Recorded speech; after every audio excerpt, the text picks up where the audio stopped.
देखिए, हमारे यहाँ परंपरा बहुत बड़ी चीज है। जैसे पहले बड़ी बेटी की शादी होती है, उसके बाद छोटे का नंबर आता। तो कुरुवंश की परंपरा ऐसी नहीं थी कि बड़े बेटे के रहते छोटा बेटा राजा बन जाए। इस तरह से सिंहासन का असली हकदार तो वैसे धृतराष्ट्र ही था, पर भीष्म, सत्यवती और राजगुरु अंगिरस ने अंधेपन के कारण उसको इस लायक नहीं समझा और पांडु को राजा बना दिया। इस अन्याय से धृतराष्ट्र तिलमिला गए। मैं हस्तिनापुर की इस उठापटक का साक्षी रहा हूं। मैं आकाश हूं, वो आंख जो सारी उठापटक देखती है।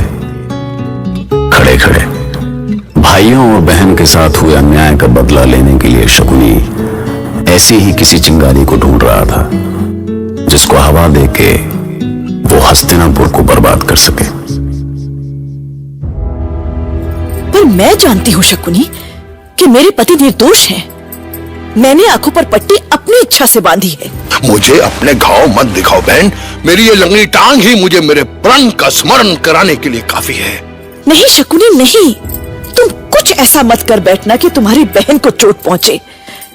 मैंने तुमसे केवल इतनी आशा की है कि तुम उचित अनुचित या शुभ अशुभ में मुझे रास्ता दिखाते रहो, और वो भी केवल इसलिए कि मेरी आंखों पर पट्टी बंधी है। चिंता मत करो बहन गांधारी। अब मैं तुम्हारे और तुम्हारे पति की आंखें बंद कर जी रहा हूं, और इन आंखों को क्या करना है ये आंखें अच्छी तरह से जानते हैं।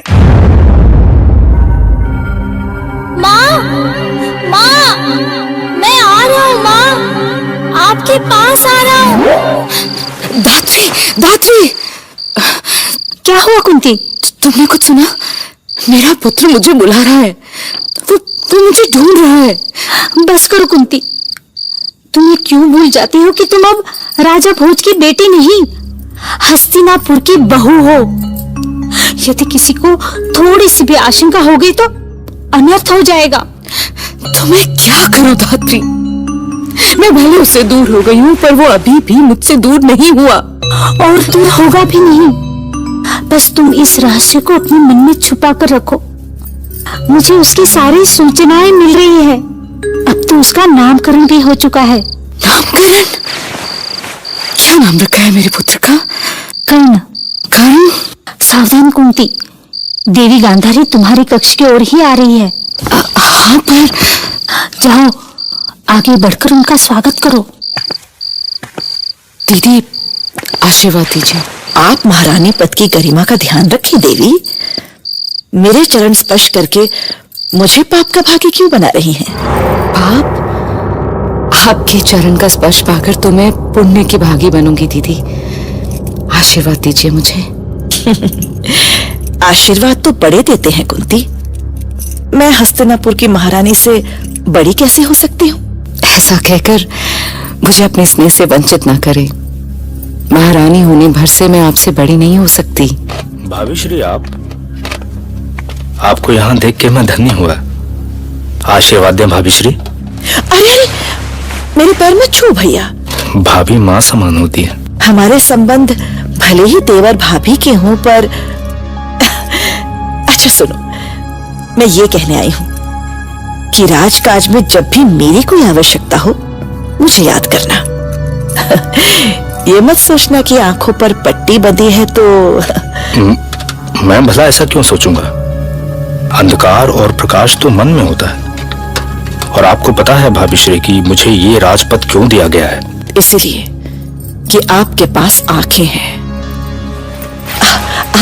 आप प्रजा का दुख दर्द देख सकते हैं। नहीं भाभी, तात भीष्म ने सोचा होगा कि दुर्बल शरीर वाला पांडु जब लंबे युद्ध में थक जाएगा तो विश्राम करना चाहेगा, और तब सत्ता की बागडोर युवराज के हाथों में होगी।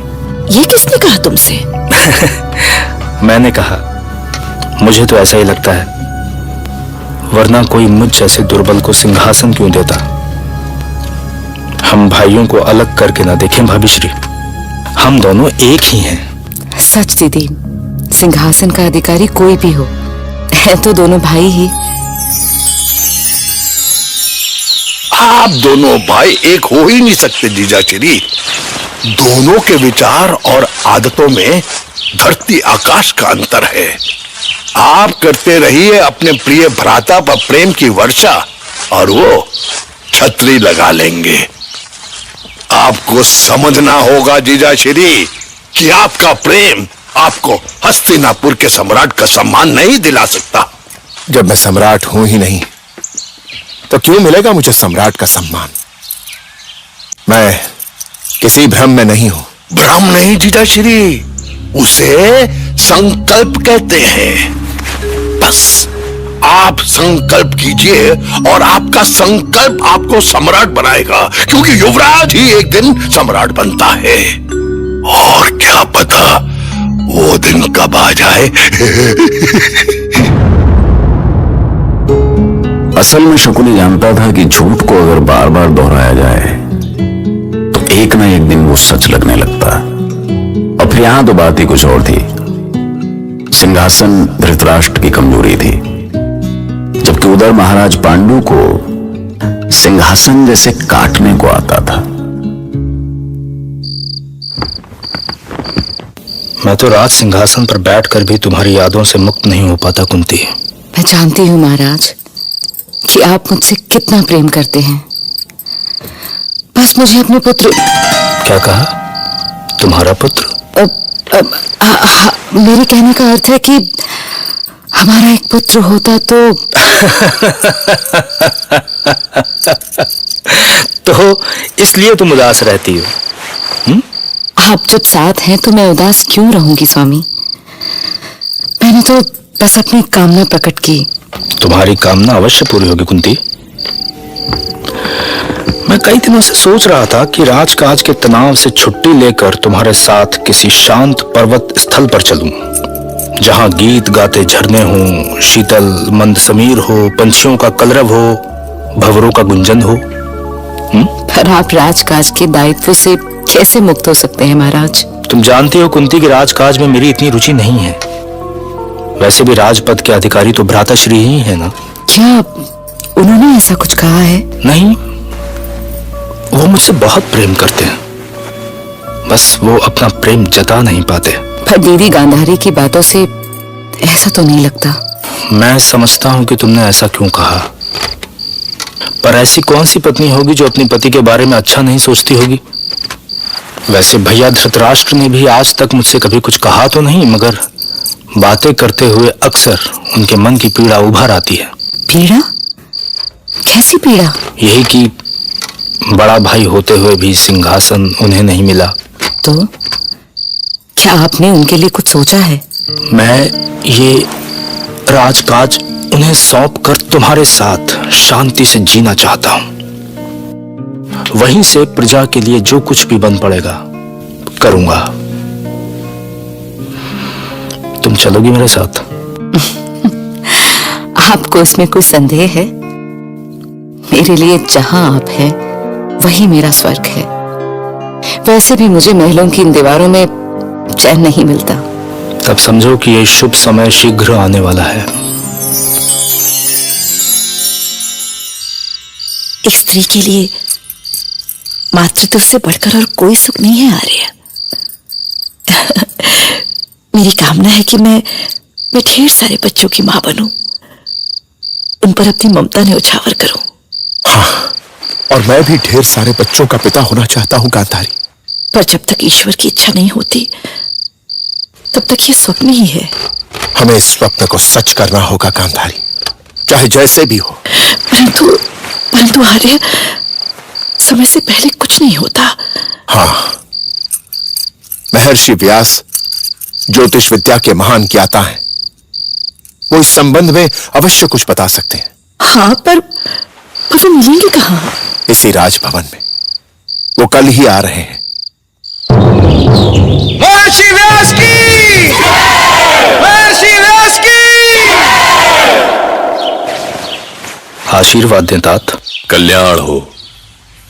ईश्वर करे तुम सदैव प्रजा की सेवा में समर्पित रहो। किंतु महर्षि, मैंने आपको जनसेवा का आशीर्वाद कुछ सोच कर ही दिया है महाराज।